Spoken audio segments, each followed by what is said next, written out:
Welcome to JasonWhiskyWise. Myself, Jason, today bringing you whiskey review into the Glenmorangie 18-year-old. So you'll probably see up on screen as the camera I'm using now is completely manual focus, but I want to first start the video by saying a massive thank you to everyone, as in 2 days ago we hit the 1,000 subscriber mark. And also celebrated it with Rob from Whisky and the Six, as we did a live stream and spoke about some Cavalan. So if you have missed that, I'll leave that link in the top corner over here. Go check out Rob's channel. If you haven't already, be sure to subscribe to him as well. So thank you everyone, Slanja, and today we're going to do the Glenmorangie 18. So I'm going to start covering a couple Glenmorangies. So far I've done pretty much the whole core range, except for I think 3 expressions. So if you have missed any Glenmorangies, and if you're a fan of Glenmorangie, let me know down below in the comment section. And I'm going to leave the playlist just up there as well. And let me know your favorite Glenmorangie expression. So today we're doing the 18. This one over here is bottled at 43% here in the UK. The cask selection on this one has a combination of 2 types of casks. American white oak for 15 years, and then part of it's transferred into Oloroso sherry casks for the remaining 3 years before it's all married together back at 18 years of age. Now the distillery itself is the Glenmorangie Distillery, and they are owned by the parent company Louis Vuitton Moet Hennessy, and they are located in the Highlands of Scotland. Now, I actually went to the Glenmorangie Distillery and they were closed on the day, and it said they were open on the website. So kind of upset about that, but I'll head back to Scotland again soon.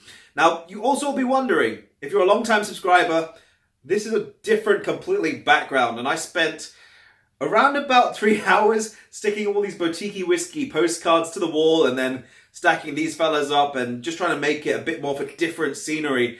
I really love this like a sort of cartoon comic strip from Boutique. So getting back to the whiskey itself, the review itself. The price on this actual bottle over there is around about £85 currently in the market here in the United Kingdom, and it is a 70cl. And in terms of exclusivity, it's not an exclusive. It's available as it's part of their core range. And in terms of caramel colouring, Glenmorangie say they use none. However, there's some places I've seen online that do say it has it in there. So without further ado, I'm going to assess the colour and let me know what you think at home if you can see this one. I'm going to say it's more like a golden, sort of like a golden yellow. It's got a nice light appearance, and that I feel is what makes me inclined to saying it's natural. But let's minus that. Let's get straight into the nose. So to begin on the nose of the Glenmorangie 18, quite soft and sweet. Distinctively, you get that character of that vanilla character coming through from the American white oak, but it's almost like a vanilla cream pie. It's got a combination of almost as if someone's taken coconut sprinkles and just sprinkled them over the top.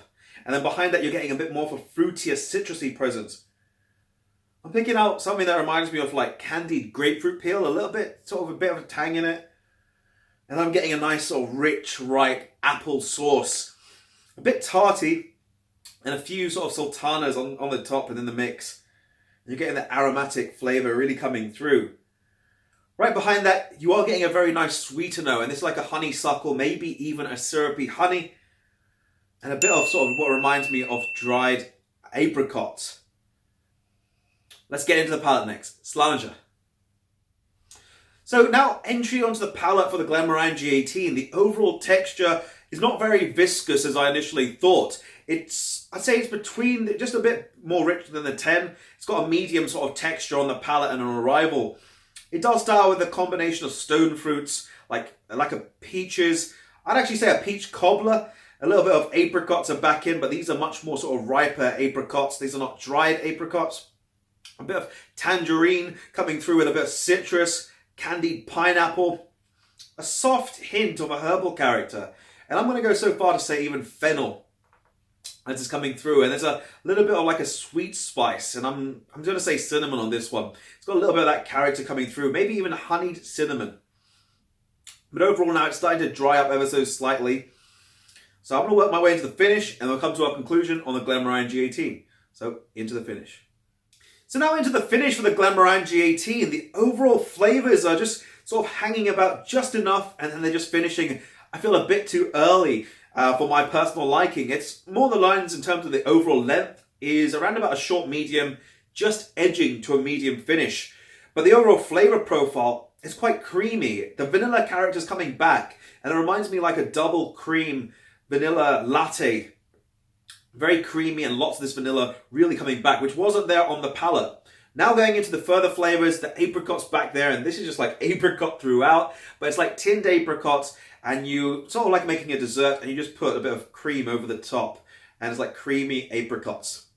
Really lovely stuff, and that little bit of drying oak is coming through just on the end. And I feel that's what really just cuts this one a bit short on the finish. But overall, I'm going to give my rating for this one. I'll leave the gloss over there. And I'm actually going to give the Glenmorangie 18 an 88 out of 100. So I'm going to explain that. I'm comparing it against the 10 and the 25, which is going to be done in 2 videos' time.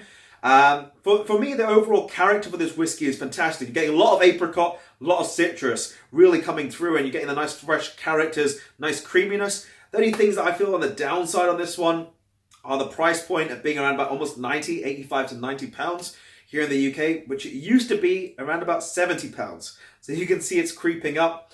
Also, the fact that I feel that the texture on this whiskey, I was expecting a bit more, and especially with the finish, it just felt too abrupt and it just finished a bit too early for my liking. However, it doesn't take away the fact that this is a fantastic stepping stone whiskey in the Glenmorangie range. So, highly suggest if you do like a Glenmorangie, give this one a try. The 18 is one of my favorites from their range, but I am critiquing it quite harshly because I was expecting a bit more in the flavor profile and on the finish. But that's about it for this video. That's Mr. Bananas over there. He's just hiding away in the back.